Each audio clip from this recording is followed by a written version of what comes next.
That's a stud right there. Welcome. It was great to see you. Thank you for being here in person. I appreciate that. That's very nice to be here in person. Thank you. How are the family? How are the kids? They're good. Yeah. Their thing at the moment is just screaming. Ah, that sounds peaceful. Yeah. They're like really good at it, you know. Yeah. But it's all, you know, like our 8-year-old, I feel like she's going through some kind of... Apparently, we've since found out that around 8 they get some hormonal surge, and she's just like guttural screaming a lot, which encourages the 2-year-old who's doing that anyway in her own kind of way. Yeah. You know, and then the 5-year-old's just in the middle, just like going, I may as well join in. Yeah. You know, yeah. And you're just driving, going, this is awesome. Right. But occasionally we take a break to listen to the soundtrack for Encanto. That's our, yeah.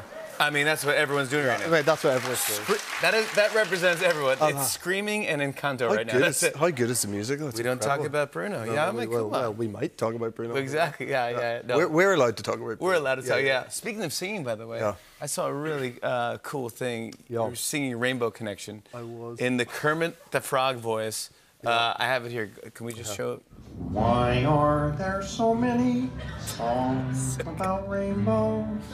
What's on the other side? Nailed it! Nailed it! It looks like you might be singing to your girls there. And, I'm not. That's sad. I'm not.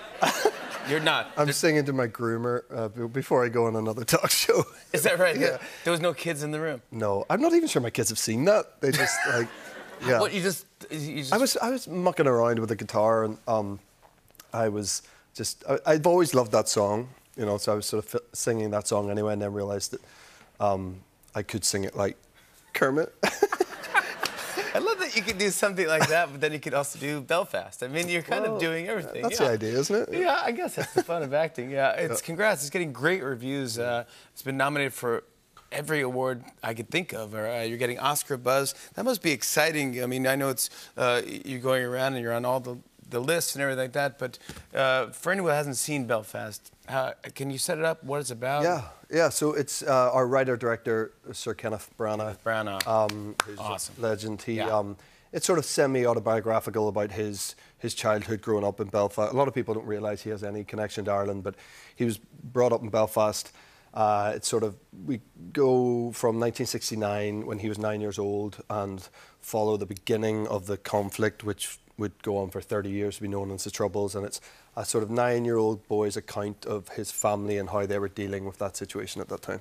Now, you were born and raised in Belfast. Yep. And I read that you were the only actor that Kenneth considered for the role. Yeah, that's got to feel good. He's lost his mind, clearly. Yeah. I mean, it's. Have you ever met Kenneth Branagh before? Come close to working with him? I did audition for Thor when he directed Thor way back when, but I didn't, you know. I talked to Ken about it. I don't even think he saw my tape. It was that bad. But, you know, Did you play Thor? No, like, no, I don't know, one of the guys. One of his buddies. Yeah, one of his, you know, smaller buddies, I think. But Ken, I grew up with a picture of Kenneth Branagh on our bookshelf of him and my dad. My dad was a professor of medicine, and he opened a maternity ward at the hospital my dad spent the majority of his career at. So there's a picture of my dad with Kenneth Branagh, a couple other doctors, always in my house. So nice. Really? Yeah, it was cool. That sort of full circle. I loved it. Obviously, I'm Irish, Fallon, but I loved it because it was a different type of Irish movie that you'd see out there, and like you kind of go like, I loved it, I appreciated it, but it's really just a family is what it's really about. Yeah, and I think that's why it's resonated so well. You know, we're making a movie about a tiny place on a tiny island that people don't really know that much about, really, even though we've spread ourselves pretty far, the Irish. But, you know, it is at a particular point of time, but it is essentially, as you say, it's about a family, and it's about family dealing with crisis, and we can all, every single person here can understand that. Yeah, there's a part of the movie, maybe towards the end, but you end up just singing everlasting love, and you realize, and it was it's such a great song, but it's at the perfect part of the movie because it's been such a tough thing to watch, and that scene to me was my scene because I loved it because I saw you guys were just in love. Yeah, listen, it's been the response to that scene's been incredible, and like for us, it's a moment of escapism and a release that you kind of need at that point in the film, but also like it's essentially about, through the medium of song, these two central characters, through my character saying to his wife, look, we are going through the ringer here, this is tough, but I've got you, don't worry, I've got you, I love you, it's going to be okay, and that's not changing. So that's what I'm talking about. Yeah, is it nerve-wracking to just sing and just dance? And yeah, I've been doing it too much recently. Kermit the Frog, and there you go. Yeah. I mean, that's a choice, a